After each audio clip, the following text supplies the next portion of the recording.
physical wealth.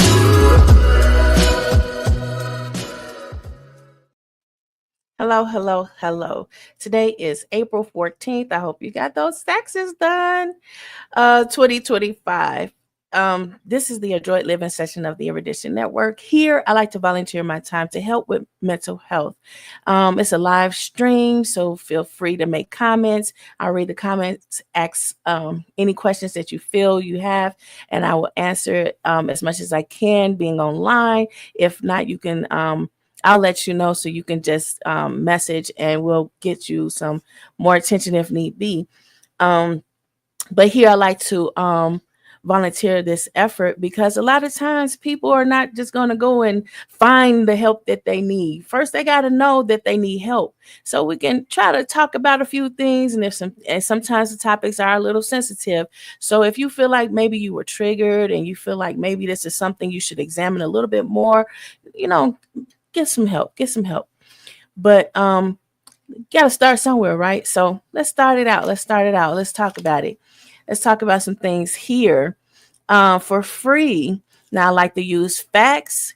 So this is not an opinion-based podcast, but it is a one where I like to share different people's opinions and perspectives. So there's that. Well, perspectives, not necessarily just their opinion, because everybody has one. Nobody wants to hear it, right? But anyway, I'm trying to give people a chance to come on. I'm a little behind schedule. I've been so busy.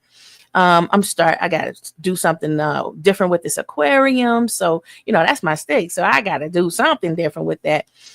Plants have reached their life cycle and it's time to do something different. So we're going to see. Put it in the comments. What would you like to see?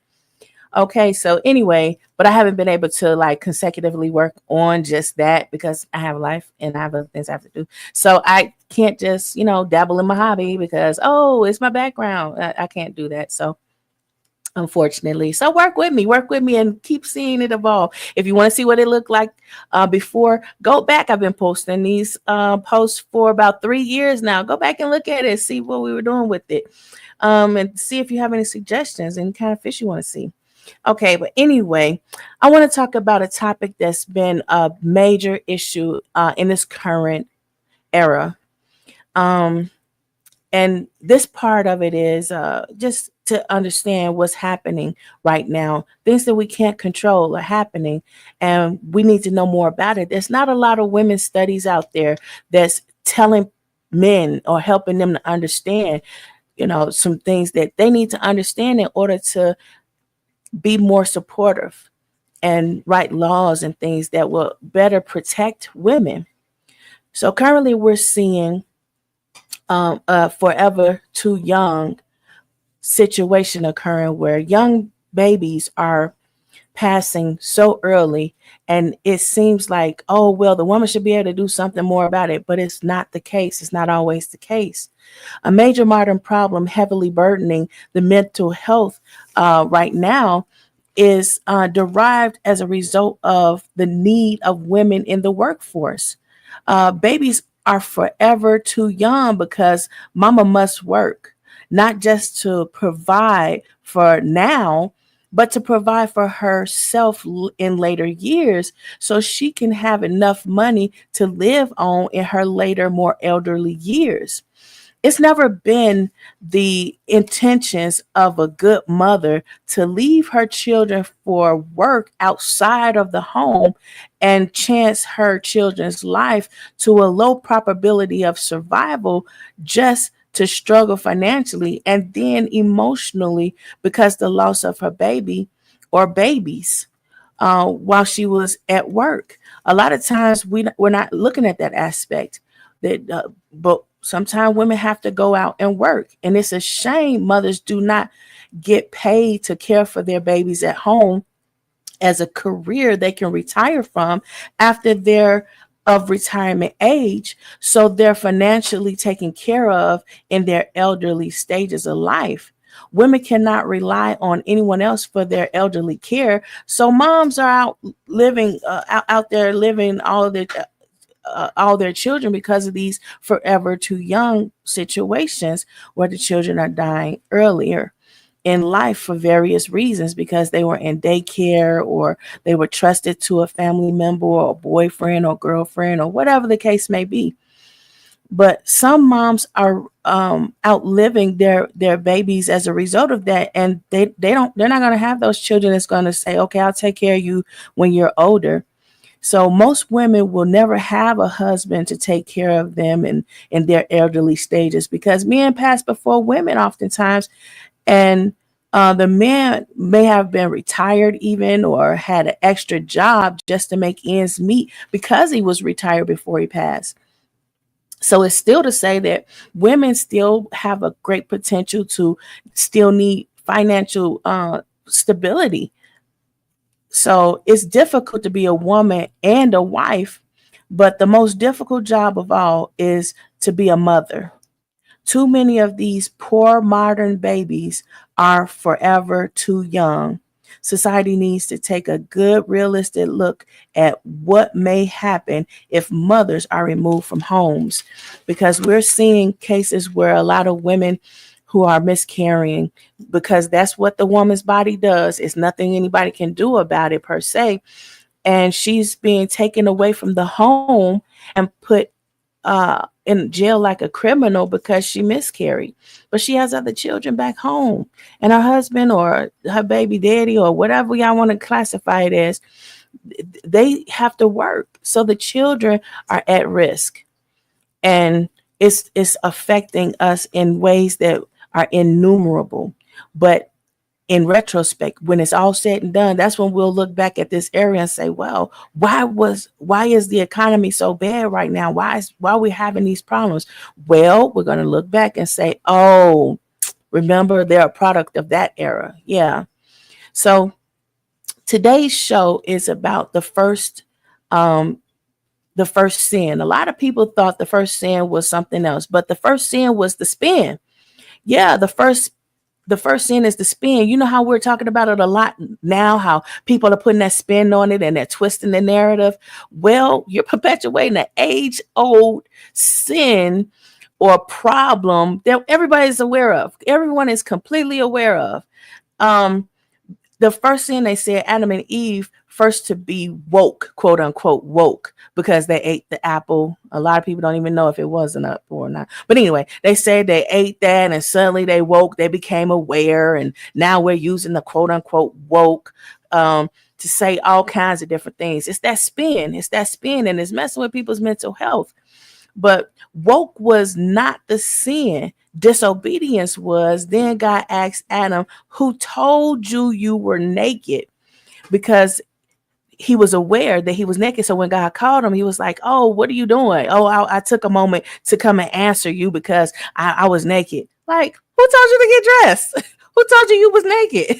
So he was like, so how woke, quote unquote, woke was it if he or they had to be further told they were naked? So, he's like, who told you were naked? So it wasn't the fact that he ate the apple that made him aware. It was somebody told him he was naked. Furthermore, it's an overreach to say being aware was the problem. When God asked Adam, who told you you were naked? It's because God understood and was emphasizing that particular act was for the sole purpose to being shamed, not knowledgeable, not awareness, but shame. So we're putting a spin on the whole situation, and it's like, wait a minute, the sin is the narrative being twisted. If you ask my opinion, go back and read it for yourself and see. So shame was the sin.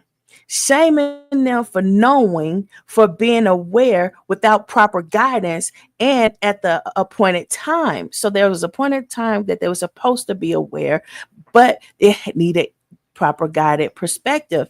So everybody's so quick to jump to their own understanding of what this was. But if you look back, if you go way back, because somebody will ask you, well, how do you, twisting the narrative is a new thing. And they'll try to gaslight you to make you feel like that's something new. And it's like, wait a minute. If I really look and do an overview of a lot of different things with this perspective, with this new perspective that I have, would I find that, wait a minute, people been gaslighting for a long time. People been twisting the narrative for a long time. So yeah. And why would an all knowing God ask you, these questions? It wasn't about the asking, it was about the emphasis placed on what was really happening.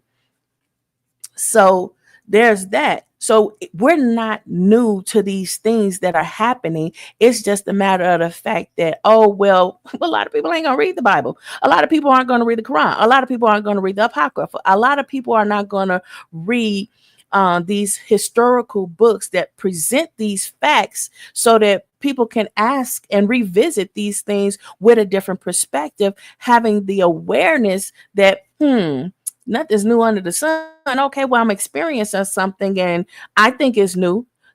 Somebody may say, well, you might want to go in this particular book and read this. It's not to say that you have to join any particular type of organization or institution or whatever. It's just a matter of iron sharpening iron, steel sharpening, whatever. It's the matter of you honing your intelligence and building and advancing yourself.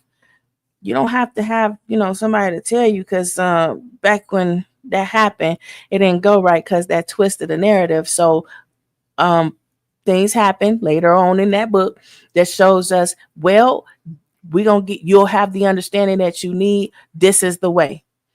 Not to shame you for all the things you didn't know and all the things you did wrong, but to show you this is the way. You can still do whatever you want to do. Go and do whatever you want to do. No, whatever. But this is the way. So a lot of people in history, as we moved forward to more modern times after the Apocrypha, after Jesus came, and we saw people like Einstein had the ability to learn and teach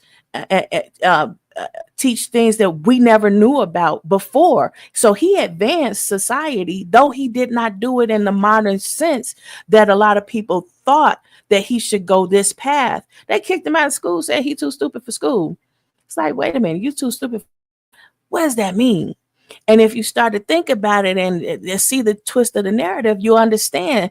If you're too stupid for school, and school was supposed to be, or what you think, it's supposed to be designed to educate, but how can you be too stupid for school and then later end up advancing and changing the way we think of intelligence and the way we see theories and what is it, mathematical equations and distance and space and all of this stuff? Where's the spin? What is this about? What's really going on? School must not have been contrived for that purpose, huh? Now you're starting to understand. Go back and watch some of my episodes. Each time I challenge you to watch it with a different perspective. And that's why I challenge viewers to watch at least 3 times, each having a different perspective. So you'll start to see something different and understand things differently and start to resort back to your formal logic instead of the contrived logic where we were kind of group thinked into and group belonging and all of these emotions that were put into it, where it's like, man, the only reason why you could do that is because you don't care. You so cold-hearted. You don't have no feelings or whatever. So you could see things the way you do. No, it's the matter of the fact that sometimes we have these questions because something triggered us and it triggered that formal logic. And a lot of times now in this modern era, we're seeing that a lot of people are being triggered and their formal logic is being triggered and it's messing with their mental health. And that's why you're seeing a global mental health crisis, because a lot of people are having these mental health breaks because of these twisted narratives, these things that's saying, it's tugging at them and it's saying, hey, what? That it's like happening so frequently that we really have to talk more about it, because you need to know it's not you and you are okay. Hi, Sean Anthony. Thank you for being here. Please make sure you comment, say something. I see you there. Say something. But anyway, twisting the narrative is nothing new. Adam and Eve The snake and God already lived through that experience, even if the events are not told in that way. Oftentimes, when you listening to somebody interpret things to you, you miss the opportunity to have your own epiphany.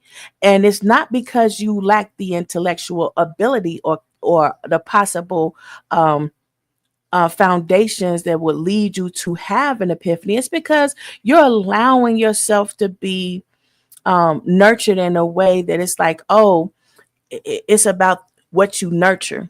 So if you nurture someone else and telling you, leading you, guiding you, then you're weakening your ability to have an epiphany, improve your critical thinking skills, and contribute to society in a new and innovative and a really awesome way that you may feel bubbling up inside you later as you keep on being coddled by somebody interpreting, leading, and guiding you. And it's sometimes triggering some of that stuff that's innate in you from the time your name was called into existence. And you're like, well, something keep bothering me. Something is bothering me. I feel urged to contribute in this way. And then that group think is like, you can't do that. No, let's not do that. Wait a minute. Oh, wait, your turn. Wait, you'll get a turn. And it's messing with mental health of people. So that's the twist of the narrative, and that's how it's, developed. But most stories or lived experiences told by unauthorized narrators have the tendency to be twisted for a contrived purpose. Instead of the experience being a true trial to exhaust the one true source to everything people are looking for and need, so people will be beholden to this groupthink mentality and sheep type of experience, because they're beholden to the person or the group of people so that they can feel like they belong, for the purpose of having control over the human mind and behavior. So that sounds like a big overreach, because at a point, people are still going to feel compelled to make the contribution that they are really feeling that they have to do, because it doesn't go away. And it just then starts to really mess with their mental health instead, because they're constantly denying, that need, that desire. For example, Edmund Herschel, he's known as the father of phenomenology, and he developed this thing called transcendental phenomenology, which is the attempt to understand the grassroots of an activity, and thus structures the consciousness and the perception of the world through bracketing information. So putting everything in a category. So it's like people were saying, well, science was starting to boom back in his era. And he was like, well, I'm going to advance in this way because I feel compelled to tell people that the study of the human mind and behavior is a science, though it's not technically the type of science that a lot of mathematicians were saying, well, this is what science, this is what we classify as science, because it couldn't be controlled. However, there was something that was happening that was phenomenal. And that's where you come up with phenomenology. And the transcendental phenomenology, that's the lived experiences. And the lived experiences of people who are experiencing these phenomena, they need to be the narrators of their own story, because so much is being lost in translation. And just like I was saying a minute ago, rewind. This is a recording, so rewind, watch what, and so start to piece it together, so I don't have to repeat it. You'll get it, and pray God fills the gap. So just do a little praying. But anyway, and pray nothing but talking to God. Oh man, I did not understand what she said. Now you're gonna start to, you don't know if that was a prayer. So, but anyway, so a lot of times people were pushing back against Edmund Herschel because he was like, man, phenomenology, that's not a science. And he was like, no, it is. And we need to study the human mind and behavior in order to understand these phenomena. And we're still trying to understand the human brain. There's a little boy, Noah, and his parents, um, and his sister, they're dealing with Noah because Noah was born with only 2% of his brain. And they said that that baby wouldn't live because not only did he have a small portion of his brain, but because of spinal bifida, it was a fluid that was filling his head and it was covering his brain, and his brain was unable to develop. So before it completely went away, they had a C-section for the woman.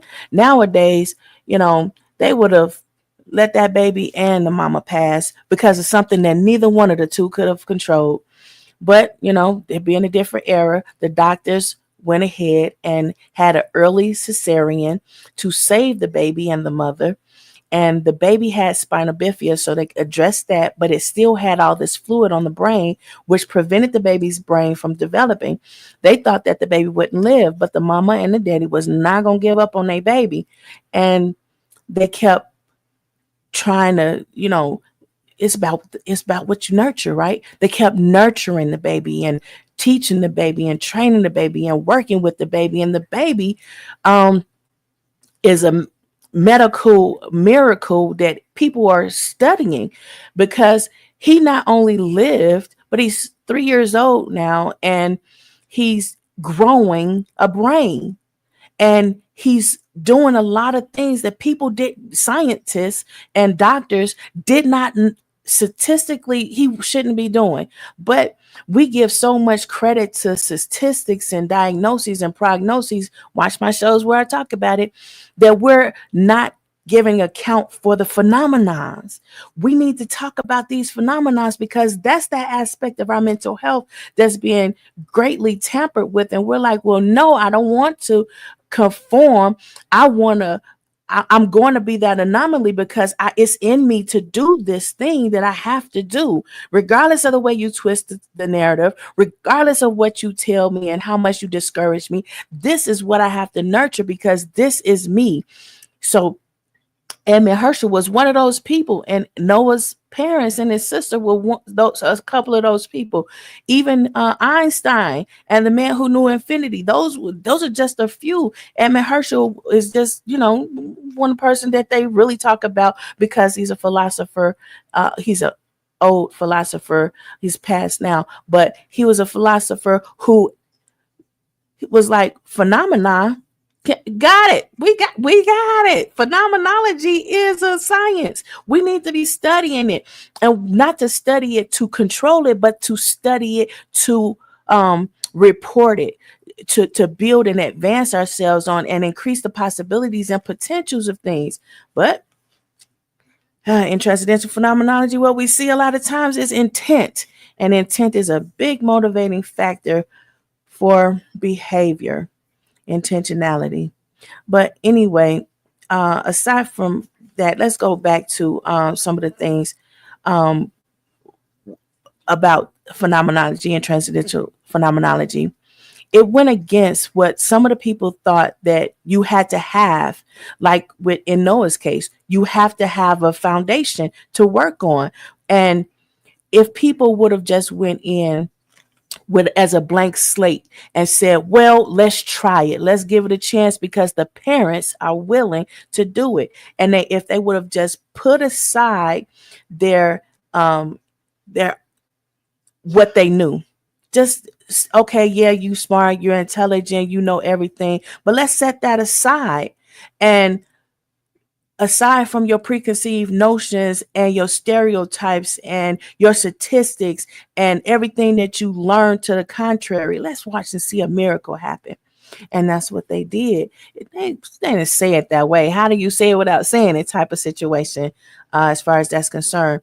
But it was because of people like Edmund Herschel with phenomenology that we have that sort of methodology where it's like, okay, yeah, we can ignore all of that and start with a different empirical data empirical data comes from lived experiences like Noah and his phenomena of growing a brain from 2%. We have seen in psychology so many things that's happening with the human brain, but it's so much of a gap in between these miracles that occur that we don't report it as and dwell on it as we should, because a lot of times it's unethical. You can't just go around shooting people in the head with a shotgun and they come back with part of their brain and now their whole personality is different. Keep doing that to people because that happened.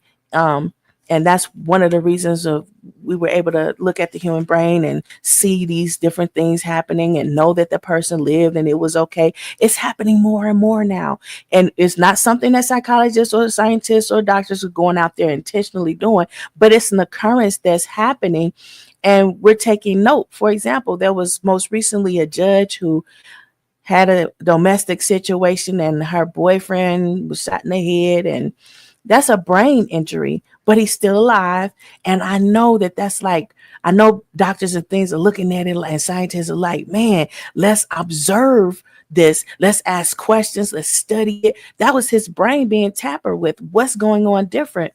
I'm going to bring on a guest, not today, but I'm going to bring on a guest who had a traumatic brain injury. And we're going to ask a few questions just so you can see for yourself some things. But first, I got to build up to it so you can understand a few things.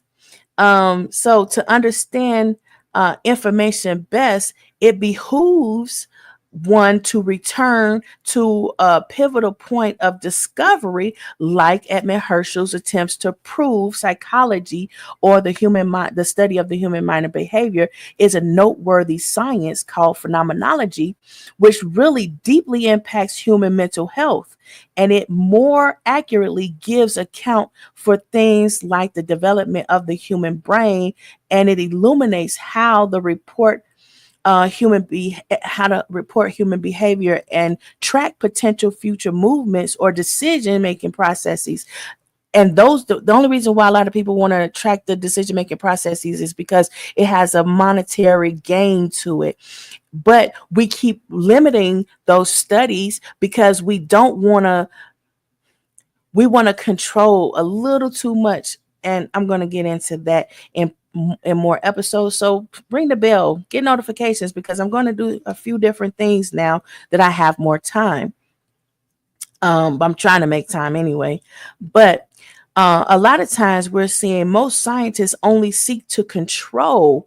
Observations and reports are mainly for the purpose of recreating outcomes and ultimately controlling it. So prior to my 2022 PhD dissertation, the feedback, especially in the workforce, was generally noted as a dictatorship, like the leader provides directions to the followers or the practitioners or workers who are to move as directed. And that was one of the reasons why scientists wanted to control things so they can control the monetary value of how monetary advancements in the organizations and wealth into generations were actually going. And they did that in a manner in which we see with the industrial workforce, where we have made trades and did things to implement more unified ability to gain more wealth. But watch those previous episodes where I talked about that. I'm trying not to repeat a whole lot of things I've said previously, but say enough so people who are watching this one episode can catch on. But as a result of that previously limited perspective of the desired way feedback was to function, people didn't understand why feedback wasn't functioning properly. Okay. Those were aspects of a whole multiple complex occurrence simultaneously occurring, which is one of the things that philosophers like Herschel had told everybody. It was like, well, the human mind is capable of understanding multiple complexities which simultaneously occur. That means that no matter how big the picture is, we're not mules that can only function if we have blinders on and you only see one part. So that means if I put on blinders, all I can see are your aspects of a whole. Meanwhile, there's a lot going on at once. And if known, I can make better decisions and understand why or how I'm making the same decisions, but expecting different outcomes and being driven mad as a result. So because we're humans, you can't put blinders on us and say, well, don't worry about that. Well, wait for your turn. Well, all these promises never made to fruition or made to fruition after we go postal. I'm just saying it happens. But not to be judgmental, but to lead with facts. Those misunderstandings caused by contrivedness. Go back and watch a couple of my episodes. It's contrived for a purpose. And rewind this one. I told you it was contrived for a purpose. The same misunderstanding which have been noted in many twisted narratives, like the signaling theory to market the signaling theory to the market, which evolutionized various thought processes of how organizations can make money and build wealth, and which companies and organizations were going to be allowed to do that. That's why they were buying out a lot of mom and pop shops. Like, oh, you got a great idea, let's poach it. At least they got paid for it, right? And it was voluntary, where they was like, okay, but pay this much and I can retire and I can go somewhere else and you can go ahead and run the business. So that's something that we have seen repeatedly happening in business. And the reason why I'm using those examples is because we all seeing it on the news. We're especially currently in this era, we're seeing it on the news. We're seeing it on social media, and a lot of us are living the experience as a personal trial. So it's just out here now. But anyway, originally the signaling theory was as waves and sounds by by David M. Green and John A. Sweets in 1966, and then that evolved. Both the things which were unseen by the naked human eye, but is experienced like it's a physical, tangible substance, which puts to rest the idea of all the experiences or substance must be seen by the naked eye to exist. A lot of people say, well, if I can't see it, touch it, or whatever, it's not real. And that was a big thing that was going on. But that so many times have been disproven. It exists, and you can experience it. You just experience it in a different way. But you have to keep that in mind about experiencing things that you can't see and it still existing, because it's vital for mental health to acknowledge not all known things and experiences are superficial or simply non-existing. So basically, just because it's not superficial doesn't mean it doesn't exist. It exists. It's a multiple complexity that's occurring at the same time. So David and John illuminated sound detection as it relates to the branch of psychology that deals with the relationship between physical stimulation and mental phenomena called psychophysics. So it's the mental and the physical combined. And he wouldn't have been able to do that if Herschel didn't say, look, the study of the human mind and behavior is mental and it is tangible. So thanks for Herschel doing that. For those who wanted to know more about those things, that's why I'm giving the names of these things, and they wrote a book. So look for that if that's what you want to do. But anyway, in 1973, Michael Spence wrote a PhD dissertation where he took an aspect of an intangible awareness and labeled them as signals to the market. Signals to the workplace market. So a lot of times businesses were like, the jobs that trade and hire people, global trade organizations. That's what he was writing to. And they were trying to figure, what do we do to reach the people? A lot of times you see you're being marketed when you're on like Facebook or stuff like that. They're saying, well, what do we do to reach the people? How do we get the market? How do we signal to these people that we're out here?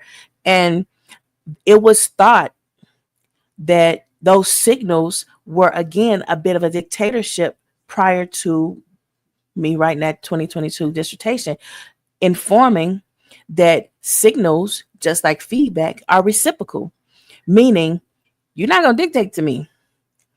I'm going to tell me what you want me to hear, but I'm going to respond, and you can choose to listen or not listen. But I'm going to move like this, and you're going to be wondering why if you don't listen. You understand? So Spence noticed managers, CEOs, and CFOs and board of trustees, etc., were unable to identify market or best money movements. So he informed via signaling theory to the market, there's movements happening which deserve proper attention to realize financial potential. Unfortunately, people contrive to twist narratives so progress, enlightenment, advancements, etc., were drastically limited, like insider trading, but the damages were exceeded original expectations. Because a lot of times when you're trying to control things, you're narrowly focused. You put blinders on yourself, so you don't see how the damage may far exceed your intentions. A lot of people don't even think that far deep in order for them to see the implications of their actions go extend further than what they are thinking. So, such as what kind of stuff is such as unpredictable lives being in jeopardy and early loss of lives. And we are seeing that. We saw that when that what was it, that healthcare policymaker lost his life. That was unpredictable. Nobody thought that his decision in the organization would have led to that, just because he was trying to save the company or the organization some money or build wealth or generate more wealth. I'm just saying, the original attempt to control or twist narratives of discoveries were to control who gains financial and generational wealth, meaning how fast, who gains what, and the ability to take it away, either in value or physically. And we are seeing this now when we're seeing people losing their jobs, though they have been there for a number of years and have tenure. Tenure doesn't even matter anymore, apparently. Anyway, the original idea was the impacts were controllable or insignificant to the overreaching goal. For further grasp or information on these aspects, you can refer to Herbert Applebaum's book, The Concept of Work, Ancient, Medieval, and Modern, 1992. I'm just saying, to give a simple timeline of events which leads us to these modern concerns and the modern mental health care crisis, both nationally and globally. So at times, original theories, well, also because people like to twist narratives and make everything so negative, it's not about that. It's about facts. And until we can address the facts, we can't advance beyond it, because we'll keep reverting right back to this fact we didn't acknowledge. So anyway, at times, original theories are advanced or improved upon via modern awarenesses, which expose the value of intricacies which were previously not understood or undervalued, for the belief one could still gain money without diving too deep. For a number of years in academia, I was pointing out how those intricacies, which people were talking about, which really were more about people's mental health and the things that they were going through in these organizations, that was preventing the gain of wealth and causing people to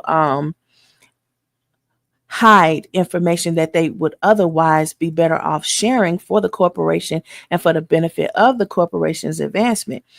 But here we are. But anyway, the karma of that misconception of devaluing those people because you felt like the intricacies that led to their mental health problem, because you were gaslighting them, saying that's not your, and coveting their intellectual property, or telling them, well, this is the organization and you got that information under us, so it's proprietarized to us, so it's not yours, it doesn't belong to you. These were the intricacies that I'm talking about that led to these mental crises that we see now. And the reason why people didn't value it then is because they felt like they can keep on going and making money without ever having to really address that.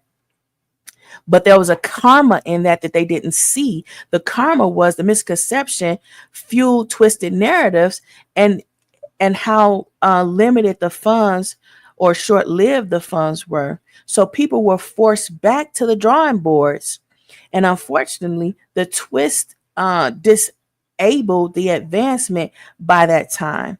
So people started recreating the wheel. But that too proved unnecessarily cost absorbing, like Pac-Man eating pellets and chasing ghosts. I'm going to give you a second to, yeah, chasing ghosts. You don't have to recreate the wheel. But so let's get back to feedback and signals, and human behavior, and how that's signaling to markets and how money is gained and lost. Let's get back to that, which we can see. We can signal to financial wealth and mental health, because that is exactly what it's doing. It's signaling to the mental health. We saw how it's a different episode where I showed you how people were talking about social media was to blame or to be accredited for the way people vote. And that was one of the signals they used to say, oh, well, we know how this is going to work out because we see what's happening with this trend. So these social media trends were signaling to the market in a more flamboyant, boisterous way. So now people don't have to do or conduct too many studies, because we see exactly how the signal is going and which direction to take. But in 2022, I wrote a PhD dissertation which aided a better, more clear and concise definition of feedback and signals, just as I did here.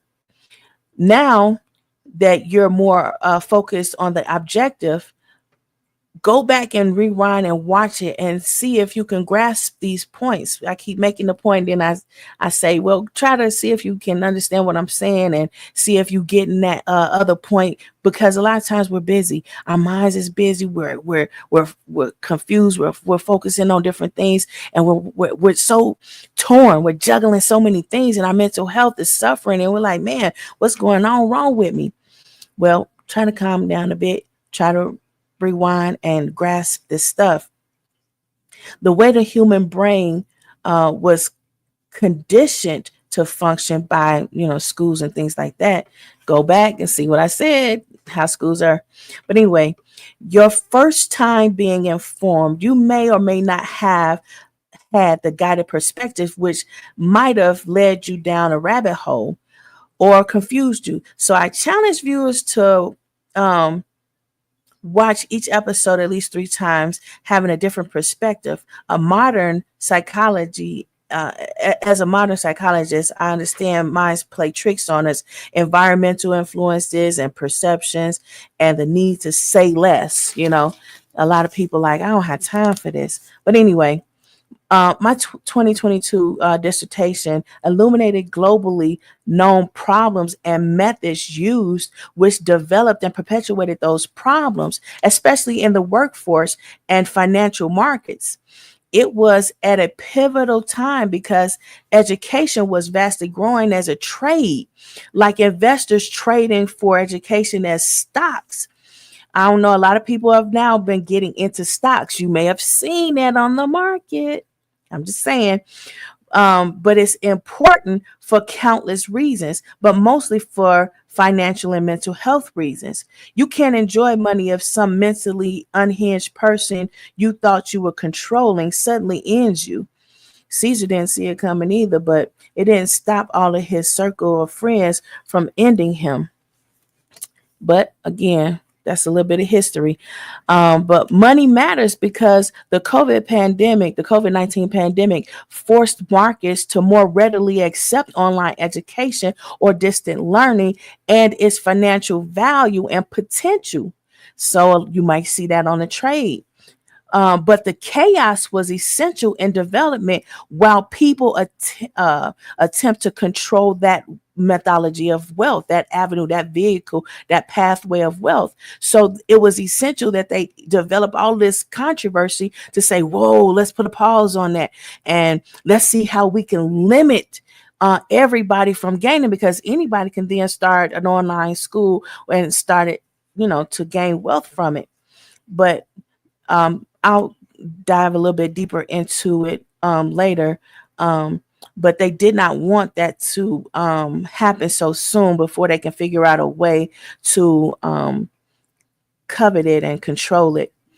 But wealth here includes intellectual, physical development, and financial for now and generations to come. So it wasn't just limited to what we have seen in the past. Is also intellectual property in the manner in which a lot of people in academia may covet somebody else's intellectual property and take their name off of it and steal it for themselves and call it their own contribution.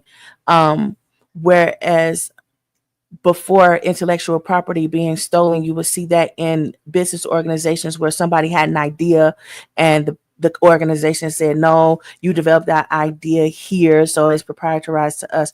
So it's opening up other things that a lot of people didn't really think too deeply about, and they need to think about that.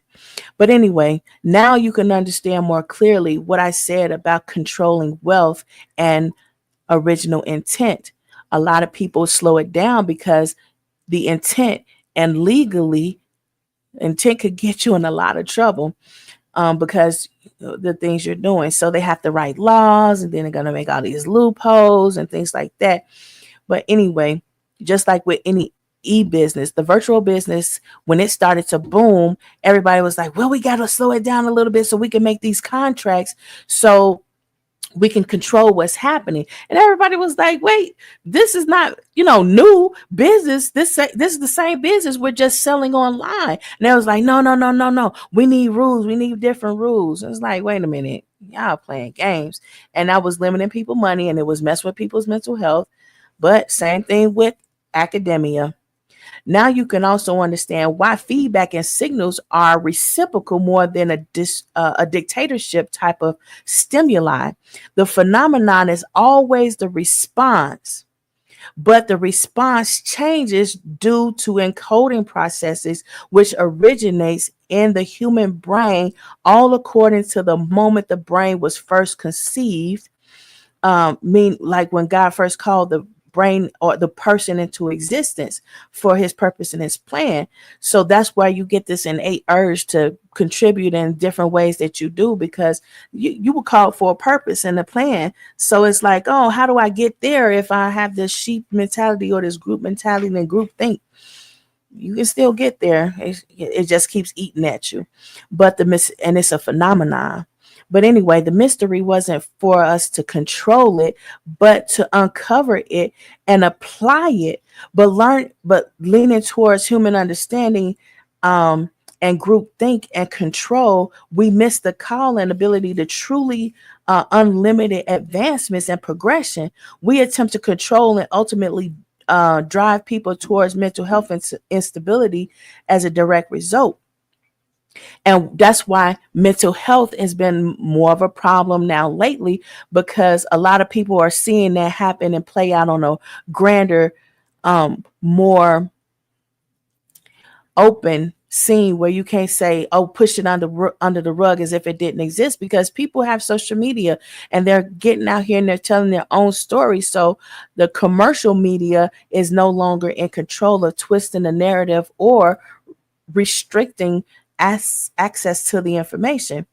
However, my 2022 dissertation further illuminates the psychosocial physics of the information transmission processes via lived experiences of their PhDs of other PhDs who can intellectually convey what's truly happening, so academia and practitioners can more effectively advance the markets and increase gains, because now you don't have to wait for someone else to say, oh, well, yeah, this, that. No, because it's happening in such a broader stage that you can't cover it anymore. Plus, this is the digital age, so you can't cover it anyway.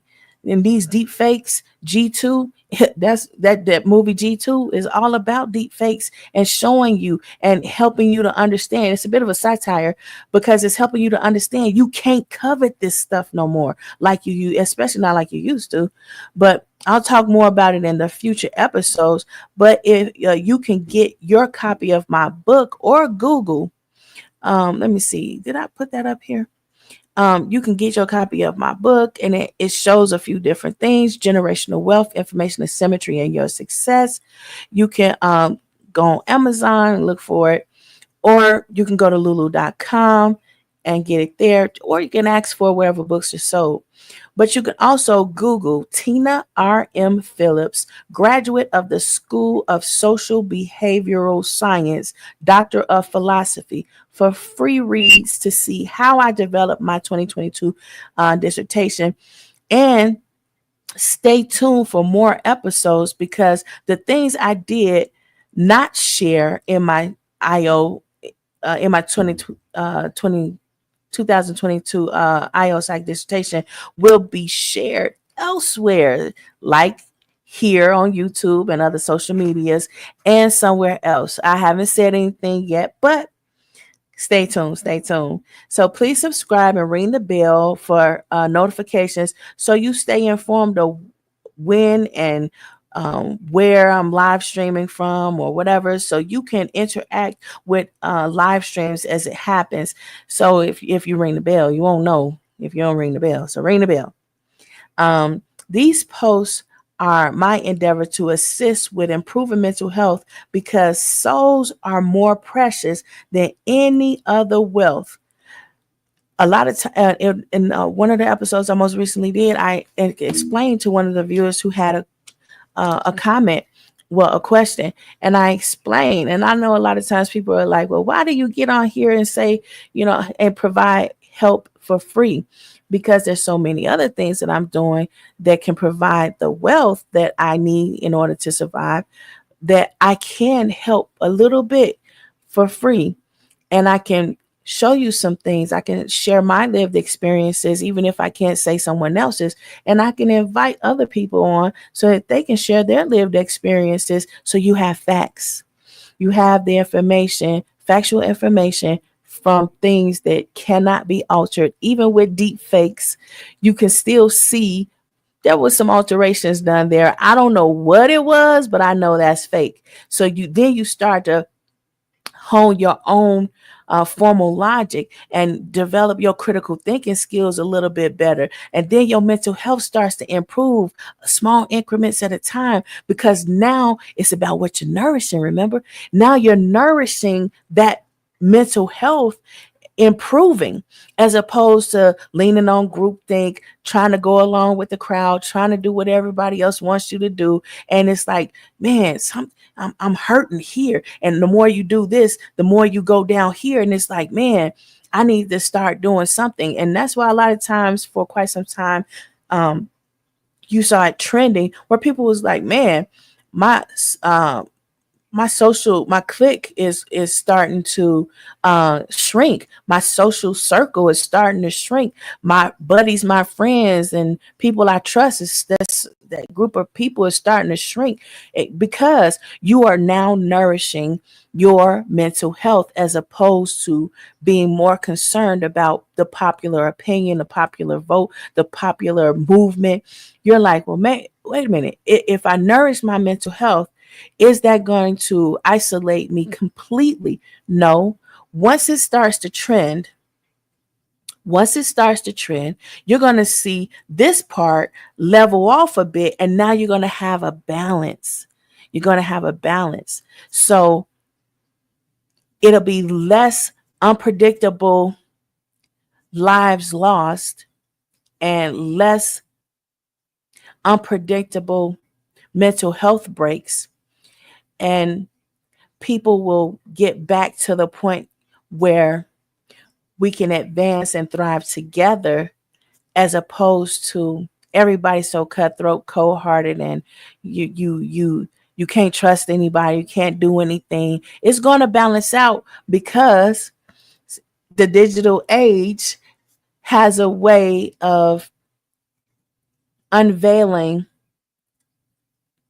You know how in the Wizard of Oz, how she thought all of these wonderful things until she looked behind the curtain. Well, so the internet, the digital age, has a way of unveiling what's behind the curtain. And when that's unveiled, it's going to create a big drop first and then a balance. How do you know that? Because with all modern advancements, that's what happened. It's nothing new under the sun. I read that in a book somewhere. Um, Google it. There's nothing new under the sun. You'll see what book I got it from. It's not to say that you have to read that book, that you have to, adopt all those beliefs or whatever, but it's to say be informed, have the facts, read these books, regardless of those things that tell you, well, you shouldn't read that. Why are they telling you not to read it? Why are they telling you not to read it? Because they'll like you more, you can get along with them more, but you feeling lower in your own mental health and ability to be nourished as a whole person. Read the book. Read the book. You can kick it with whoever you want to kick it with. You can hang out with whoever, and do all of those things, but do so knowingly. Do so having the facts and information that you need so that you can have stable mental health. That's really the focus. People knowingly do wrong all the time, and it's like, okay, it's no big deal. Don't go out here and say and blame ignorance, because it wasn't the ignorance. It was the matter of fact that you just still wanted to, go along to get along, and that's fine. But be bold enough to say that that's what it is. Like with the whole Diddy situation, and everybody's like, oh, we went to these Diddy parties. They went to Hugh Hefner parties, and they admitted they went. But own it, because that twist is unnecessary. Own it and say, okay, I moved beyond that. I'm past that. I've tried something, I didn't like it, or I liked it and I just want to advance from it. But when we are constantly nourishing the group think and getting along to get along and all of that, we're constantly diminishing our own mental health and our ability to have stable thought processes that lead to more predictable behavior and fewer lives being lost. So it is vital that we fix these things and we go back to a bit more of a stable balance in mental health. So we're going to get there slowly but surely. And these episodes are just a little bit of a potluck, if you will, to help get back in that direction. Give you a little bit here and there so you can go and piece it together in the way that you need, that caters to you. And if you want a little help, yep, you can inbox me. I might take you on as a client and try to help you piece things together. But oftentimes I refer people out because sometimes you need somebody who is physically in your state, physically where you are, so that they can work with you. So I've done that as well. But you have to remember, if you're nourished, if it's all about what you nourish and you're nourishing things that's going against that your first mind, and you can't sleep at night, and you're not enjoying things the way you used to, but you're still doing the same things that you did enjoy, but it's just a different way that you're enjoying it now. You're like, man, it used to be fun. I used to enjoy this.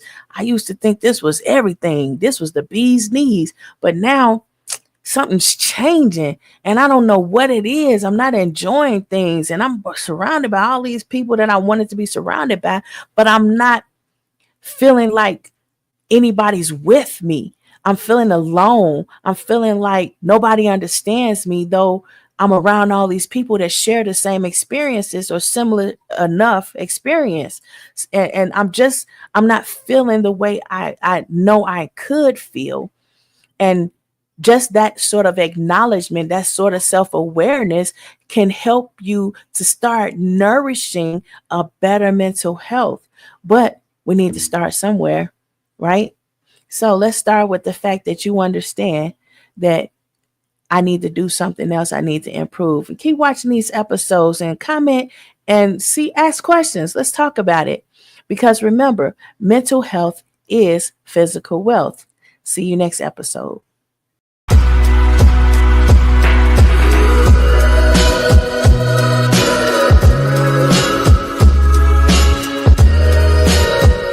Mental health is physical wealth.